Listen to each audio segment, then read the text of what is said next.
Hey, it's James here, and I want to give you one simple idea that you can put into practice this week that is absolutely going to make a difference with your team. Now, imagine a group of brilliant musicians, and each is a master of their own instrument.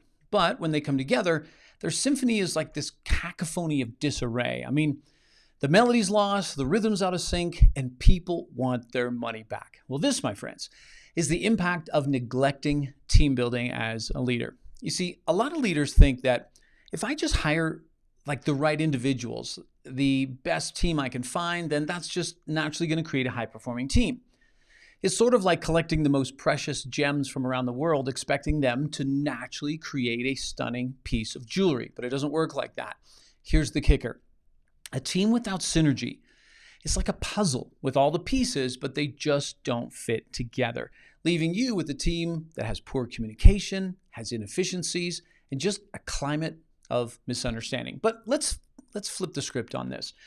Imagine for a moment, you're having a team retreat. Your employees are working together, they're solving problems, they're laughing, and they're connecting on a personal level. Or just they're having a team meeting where everyone is sharing their updates and new ideas, and there's good energy in the room. There's no distracting drama. Well, these are the simple building blocks of creating a solid, harmonious team. And the good news is, all it takes is a little time. You see, there's power in human connections, and a great leader helps foster those connections. And one way to do that is to leverage the power of affinity. Now, affinity is where we find similar things between ourselves and another person, and it's incredibly bonding. And when it happens, it actually creates trust. So here's one way that we do this, and it's by something called dimensionalizing our team. Well, what I mean is that often when people work together, they don't know much about each other outside the context of the job. So it's a very one-dimensional view. So for example, we got Tom over here. Tom's a high D on the DISC scale. I love how we describe people at work.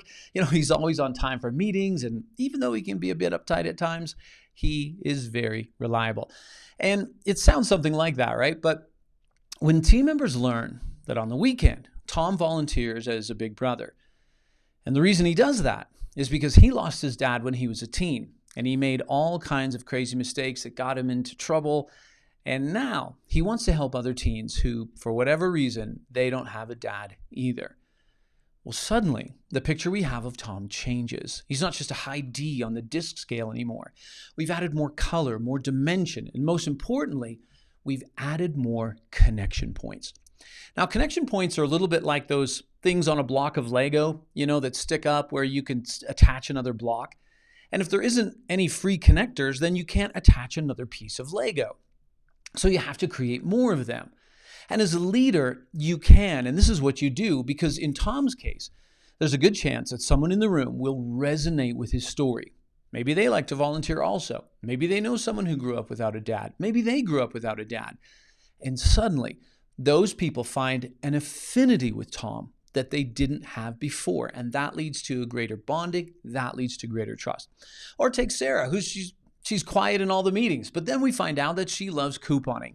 And now we've added a dimension to Sarah. We've created a new connection point that someone might find affinity with because maybe they also do it, or they did it in the past, or they want to do it in the future, but they just don't know where to start.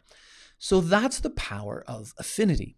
And it's easier to make happen than you think. So let me give you one quick idea. I promised you that at the beginning. Well, here it is. And that is to open your team meetings with something fun like the weekend report. It's just a segment. You could almost view it as an icebreaker, but it's so much more than that. The weekend report, where everyone just shares one highlight about what they did on the weekend, which is typically when people live their, outside of work life. And week by week, as people share anything from the mundane to the magnificent, people will create new connections. And it's in these small moments that we fill in the picture with one another and we build affinity. So affinity, it's like fine-tuning that orchestra we talked about earlier. Each musician begins to understand their fellow players. They learn when to step forward, when to step back, and they create a symphony that is far more powerful than the sum of its individual parts. So remember this, while individual talents are the notes, it's the harmony created by the team building that truly makes the music. Hey, if you know a leader who's working hard to build their team and you think the ideas here can help them, then make sure you forward this video on to them.